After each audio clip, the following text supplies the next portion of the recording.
우리의 피부는 자외선에 노출되고 온도 변화에 민감해서 노화가 빠르게 진행될 수밖에 없다고 하는데요. 이에 따라 많은 사람들이 피부 노화에 대한 대응책으로 안티에이징 시술을 고려하고 있다고 합니다. 자, 그래서 이번에는 안티에이징 시술 중에서도 처진 피부와 주름 개선에 도움을 주는 안면 거상술에 대해서 자세히 알아봤습니다. 평균 수명이 증가하고 경제활동 연령이 높아지면서 동안이 사람들의 큰 관심사 중 하나로 떠오르고 있다고 합니다.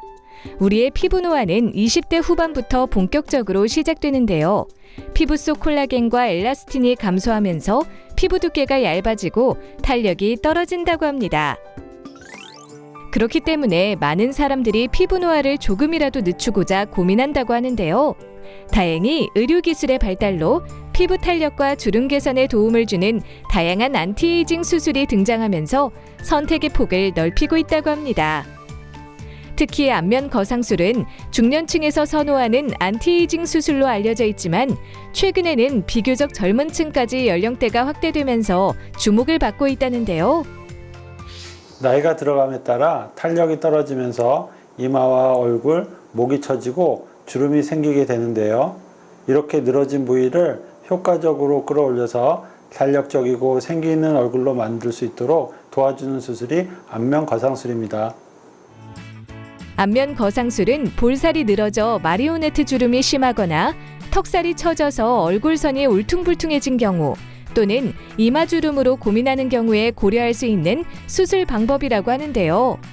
다만 안면 거상술은 민감한 안면 조직과 근육을 다루는 수술이기 때문에 신중함을 가지고 여러 가능성을 체크해야 한다고 합니다.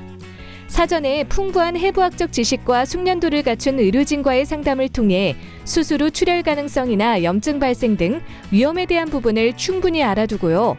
안면 비대칭 여부와 피부 탄력 및 늘어짐의 정도, 그리고 피하 지방의 두께를 검사한 뒤 수술을 계획하는 것이 바람직하다는데요.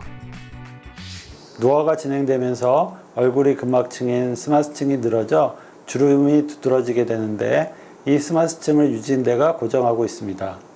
스마스층은 지방, 근육으로 이루어진 단단한 조직으로서 피하 조직 밑에 있으며 이를 고정시켜주는 유지인대를 충분히 끊어주고 스마스층을 당겨주어 주름을 개선시켜야 탄력 있는 모습을 오래 유지할 수 있습니다. 이마 부위에 거상술을 진행할 경우 헤어라인에 소절개를 통해 내시경을 넣어 수술하게 된다는데요. 눈 주위 인대 및 주름과 관련된 근육을 박리하여 이마와 미간주름, 눈이 처짐과 콧등주름, 그리고 눈가주름 등 안면의 상단부 전체의 주름 개선에 도움을 준다고 합니다.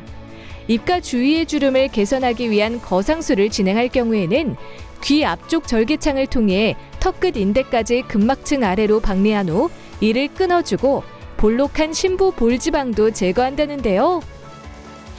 안면 거상술은 노화에 의한 변화를 회복시키는 일종의 재건 수술인데요. 이마 부위의 거상술 시 이마의 주름 개선을 돕습니다. 그리고 눈과 눈썹 사이의 간격이 좁은 경우나 눈꺼풀이 처져서 눈을 가리는 상태에서 쌍꺼풀 수술을 하게 되면 인상이 강해 보이게 되는 것에 반해 이마 거상술은 인상의 변화가 적고 자연스러운 눈매를 가질 수 있도록 도와줍니다. 안면과 목의 거상술 시 팔자주름과 심술주름 개선을 도와 부드러운 인상을 가진 탄력 있는 얼굴을 기대할 수 있습니다. 안면 거상술을 계획 중이라면 과도한 욕심은 금물이라고 합니다. 피부를 과하게 당기면 부자연스럽고 어색해질 수 있기 때문이라는데요. 게다가 수술 후 개개인에 따라 부작용이 나타날 수 있어 주의해야 한다고 합니다. 이마의 경우 양쪽이 비대칭이 되는 리프팅 부조화나 신경 손상에 의한 이마 주름이 비대칭이 발생할 수 있습니다. 그리고 혈관이 손상될 경우에는 피부가 상하고 부종이 오래가며 혈관이 팽창되는 부작용이 일어날 수 있습니다. 얼굴의 경우에도 안면신경마비에 의한 얼굴 표정의 변화나 혈관 손상에 의한 피부 손상이 발생될 수 있어 주의해야 합니다. 안면 거상술 진행 후 회복 과정에서는 부기와 멍 관리가 매우 중요하다고 하는데요. 수술 부위에 무리한 압력을 가하거나 과도하게 만지는 행동은 회복을 방해할 수 있으며 흡연이나 알코올 섭취는 수술 부위의 염증과 회복 지연을 유발할 수 있어 피해야 한다고 합니다. 안면 거상술은 매우 고난이도의 수술이기 때문에 수술 경험이 많고 실력 있는 의료진에게 받아야 합니다. 그리고 수술 후 관리가 얼마나 잘 이루어지느냐에 따라 회복 속도와 결과가 달라질 수 있기 때문에 의료진이 지시에 따라 회복 과정을 안정적으로 진행하는 것이 중요합니다. 나이가 들수록 노화가 가속화되면서 피부의 처짐과 깊어지는 주름으로 고민하는 사람들이 많다고 하는데요. 만약 안티에이징 수술을 고려한다면 수술 전 의료진과 상담 및 정밀 검사를 진행하고 부작용과 사후 관리에 대한 부분까지 자세히 알아본 후 신중하게 결정하길 바랍니다.